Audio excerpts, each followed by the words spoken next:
Welcome to Bookpods. Today, we are undertaking a deep dive into, well, a philosophy of life that's fundamentally challenging. I'd even say aggressive in its simplicity, maybe. We're unpacking the core messages of The Courage to Be Disliked. It's a book that distills Alfred Adler's century-old framework for understanding human behavior. Right. And our mission today is really to take the most, let's say, radical claims from this book, ideas that often clash with how we usually think about psychology, and synthesize them, make them clear, maybe find some actionable steps for you. This deep dive is about finding those aha moments, the ones that might explain why you feel stuck, and crucially, how you can maybe choose to move forward. Okay. And that opening premise you mentioned is genuinely shocking. The claim that if you're unhappy right now, it's not because of your situation or your past or some childhood event. It's because that unhappiness is actually serving some kind of secret purpose, a purpose you're choosing. Exactly. It forces a complete rethink of how we view mental health. We're so used to thinking about etiology, right? Cause and effect. Something bad happened back then, and that's the cause of my anxiety today. Adlerian psychology just rejects that. It proposes teleology instead, the idea that we act toward a goal, not because of a cause. Okay, let's nail that down. So you're saying any chronic feeling, frustration, anger, feeling wiped out, it isn't just some random result of external stuff. It's a tool, a calculated tool we're using. Precisely. We choose to stay in that negative emotional state because, well, it benefits us in some way. That stress or anxiety achieves a specific goal. Think about it. If someone hurts your feelings, you might hold on to that hurt. But Adler would say that hurt isn't just a wound. It becomes a tool, a powerful one, maybe to make the other person feel guilty or to get sympathy or special attention you crave. Wait, so if I follow that, the feeling of injustice or resentment I might carry around, it's not really about the original act itself. It's about what I want that feeling to do for me now. Like maybe avoid responsibility or get someone to take care of me. That's the core of it, yeah. Take anger. We often use anger to control people. If a discussion isn't going your way, a sudden flare-up, maybe shouting, that can intimidate the other person, right? Make them back down. It's not this uncontrollable force. It's more like a performance aimed at a goal. Look at me. Give in. Or think about anxiety stopping you from going to a party. The anxiety is the tool.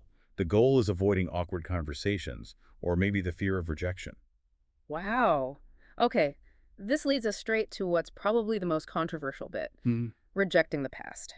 The book claims the past doesn't determine the future. It even suggests traumas don't exist, at least not in the conventional sense of being this, like, deterministic force. Yeah, and I know for many listeners, that claim can feel overly simple, maybe even dismissive. We need to be really clear about the Adlerian context here. They're not saying painful things didn't happen. Of course they did. What they're saying is that your current behavior isn't determined by those past events. The past experience can become a justification, a goal, really, an excuse used now to avoid something uncomfortable in the present. Okay, so for someone who feels genuinely trapped by a painful past, how do we reframe this without sounding like we're dismissing their pain? Because that's important. The focus shifts. Yeah. It moves away from what happened to you and towards what meaning are you giving that event right now. Yeah. Adler says we're not victims of our circumstances. We choose how we respond. The sources used an example, like someone using past abuse as a reason they can't leave home or take on adult responsibilities. The Adlerian view suggests the primary goal isn't the historical pain itself. The goal is avoiding the discomfort of independent life, perhaps. Yeah. And the past serves as this really convenient, powerful reason for that avoidance. Right. So the takeaway then is if our current state, even if it feels rooted in something painful, is actually serving a purpose now, then change isn't impossible. It doesn't have to be slow. It just needs, what? The courage and the desire to pick a new purpose right now. Exactly that. You can actually break that cause and effect chain with your own will. If you realize, okay, I'm using anxiety as a tool to avoid risk, you can choose to put the tool down. You can choose to face the risk. The goal you set now, not the past, determines your action. Okay, if we really have that much control over our internal state, why do we constantly feel so derailed by external pressure, by other people? Adler seems to argue that this leads us right to the source of basically all conflict, other people. Absolutely. That's the second big lesson here. All problems are fundamentally interpersonal relationship problems. Think about it. If you were totally alone, like on a desert island, you wouldn't have status issues, no competition, and probably much less emotional turmoil. But the moment society exists, friction pops up. And that friction is fueled by what the book calls the vertical trap. Ah, the vertical track. That's the constant exhausting thing where we carry around this mental worth chart, right? It is. We're constantly sizing people up, ranking them above or below us based on, well, looks, achievements, money, status, you name it. The sources describe this as basically making everyone your enemy. If someone's above you, you feel judged. If they're below you, there may be a threat to your position. This competitive mindset, it just grinds down your mental health because you're never just living. You're always focused on ranking. Yeah, I can see that anxiety. If I feel inferior, I start obsessing over how others, the fitter, richer, seemingly happier people are judging me. I end up craving their approval, and that craving means I'm constantly performing for them, not for myself. And these complexes, inferiority and superiority, they're really just two sides of the same coin. An inferiority complex often becomes an excuse, doesn't it? It's easier to say, oh, I can't try that, I'm not smart enough, than to actually try and risk failing, taking responsibility for the outcome. And conversely, a superiority complex often comes from sheer terror of losing whatever rank you think you achieved. You get obsessed with keeping up appearances, the external signs of success, and pretty soon, that stuff starts to own you.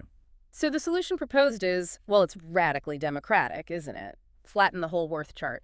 Achieve what they call a horizontal relationship. Exactly. The horizontal relationship means realizing everyone has equal worth simply because they exist.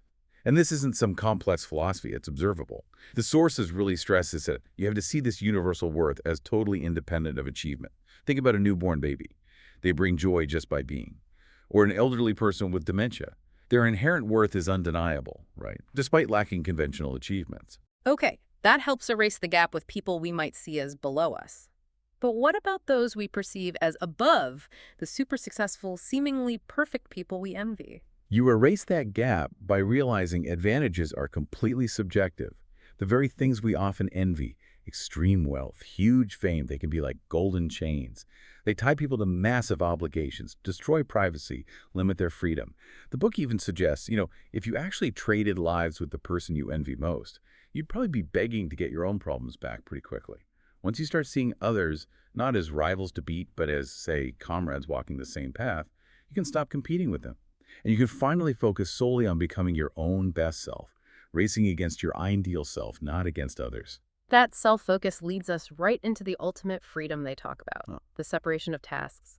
This sounds like the practical tool for handling all that interpersonal friction without falling into the vertical trap. Precisely. Interpersonal problems pop up when you interfere with someone else's task, or when they interfere with yours. The crucial step is defining the boundary clearly. In any interaction, there are basically two primary tasks. Yours and theirs. You have to focus only on yours. Okay, can you lay out what those tasks are? What's definitely mine and what's theirs? Your task is essentially to contribute your best. Give your gift, show up, do your work well. For a parent, maybe it's providing opportunities for a child to learn. Their task is completely separate. It's to form whatever opinion they want about your contribution, to approve or disapprove, to decide what they do with the gift you offered. So the child's task is deciding whether or not to actually use those learning opportunities. That's on them. But isn't there a practical limit here? I mean, okay, I show up, I do my absolute best work, that's my task, got it. But if my boss decides my contribution is worthless and fires me, well, their negative judgment directly impacts my ability to do my ultimate task, which is maybe paying my rent. How do we draw the line between this radical independence and, necessary collaboration in society? That's a really sharp point, and it's where the friction often lies. The Adlerian answer, I think, is that while you absolutely cannot control the outcome of their task, like them firing you, you must control your input. So if you get fired, you accept that outcome as part of their task, their decision.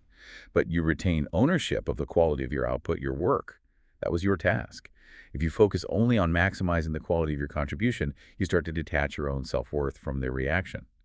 If they choose to dislike or reject a high-quality contribution, well, Adler would say that's their problem, their task to figure out, not yours to internalize. I really like that framework. It feels freeing. We're constantly chained by this fear of judgment, aren't we? And the sources link that terror way back to our evolutionary past. Being cast out of the group literally meant death back then. Exactly. And that fear is now completely maladapted for modern life. It's just massively amplified by social media. We've created these instant feedback loops, likes, followers, hate comments getting canceled. Validation becomes addictive. So we stop saying what we genuinely think or feel, and we start saying only what we think will get positive feedback, or at least what will help us avoid being attacked or ostracized. We stop being ourselves just to please the algorithm, essentially. We're constantly trying to control the uncontrollable, other people's tasks, their opinions, instead of focusing on our own contribution. Yeah. Though the sources do acknowledge that judgment isn't always bad in a societal sense. Sometimes judgment and even ostracism serve a purpose. There was a study mentioned, I think, from Stanford that found groups who could gossip and vote out members who weren't pulling their weight actually sustained cooperation much better. So we do need certain social pressures to encourage cooperation, to prevent purely selfish behavior. The courage to be disliked is about navigating that space responsibly, not just ignoring everyone. Right, finding that balance. And that balance brings us to the final goal, doesn't it? The actual source of lasting happiness, according to Adler. Yes. True lasting happiness, Adler argues, is simply the feeling of contribution. Hmm? It's that deep intrinsic knowledge that you were useful. Your task is just to be useful, whether that's through your professional work, your craft, or through simple acts like really dedicating time to play with your child, or truly listening to a friend. And the key thing here is that your contribution needs to be so authentic, coming from a place of strength and maybe even joy, that you don't actually need external validation, the praise, the likes to feel useful. Exactly. When you know you're giving your best from a place of purpose, you stop needing that validation. You stop worrying so much what other people think, because your worth becomes self-validated. At that point, you've developed what the authors call the courage to be disliked. And that is the ultimate freedom. It allows you to live authentically, contribute meaningfully, regardless of the judgment or approval you get back. Okay, so if we boil this whole radical framework down, the path to freedom seems to involve three big shifts. First, accept that your emotions serve a chosen purpose now, not some fixed historical cause. Second, see everyone as an equal comrade, flatten that competitive worth chart. And third, focus strictly on your task, your best contribution, and completely let go of trying to control other people's opinions or reactions. That's the core message distilled, I'd say. It's a reminder, really, that the only person truly holding you prisoner is often yourself, through that relentless need for external validation. And maybe as we wrap up this deep dive, here's a provocative thought for you to consider this week. We spend so much time and energy worrying about other people judging us. But the truth might be much simpler and maybe a bit deflating. Most people are just completely wrapped up in their own insecurities, their criticism of you. Often it's just projection, a way for them to feel a bit better by maybe bringing someone else down. Especially now, in the age of social media, anyone can throw an opinion at you, right? Yeah. It forces you to potentially take criticism from people you wouldn't dream of taking life advice from. Yeah. Think about it. If you wouldn't let a random stranger wander into your house because it's your private space, why would you let their fleeting, unsolicited opinion invade your head, which is arguably the most private place of all? It's a powerful question. The philosopher Laozi put it perfectly. Care about people's approval, and you will be their prisoner. The courage to be disliked. Maybe that's the key that finally opens those prison doors and gives you back the power to choose your own life.